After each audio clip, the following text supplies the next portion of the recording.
Bon, j'ai la chance déjà de faire le plus beau métier du monde. Je vends du rêve aux gens, justement, comme tu disais, par le biais de la magie.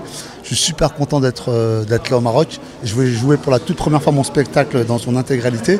Et je suis content de le faire pendant le festival du rire de Marrakech. Donc c'est que du bonheur pour moi. Bah, mon spectacle, c'est un spectacle de magie qui englobe la grande illusion, le close-up. Donc le close-up, c'est de la magie rapprochée. Il y a un écran, je fais énormément participer le public, je fais aussi du mentalisme, le fait est de lire dans la pensée des gens.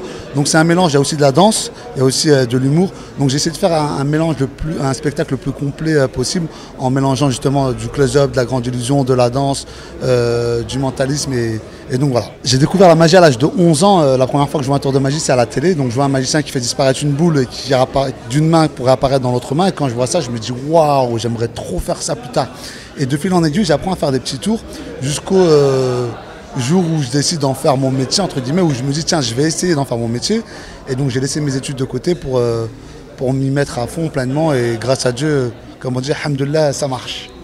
Non, parallèlement, moi j'ai découvert la magie à l'âge de 11 ans et parallèlement à ça j'avais fait mes études, donc j'ai eu un bac S, ensuite j'ai fait une licence de maths car je voulais devenir professeur de mathématiques et jusqu'au jour à un moment donné il fallait se décider ou se mettre à fond dans la magie, du coup laisser ses études de côté ou l'inverse, j'ai préféré prendre le risque de mettre les études de côté et de me mettre à fond dans ma passion et aujourd'hui je ne regrette pas du tout.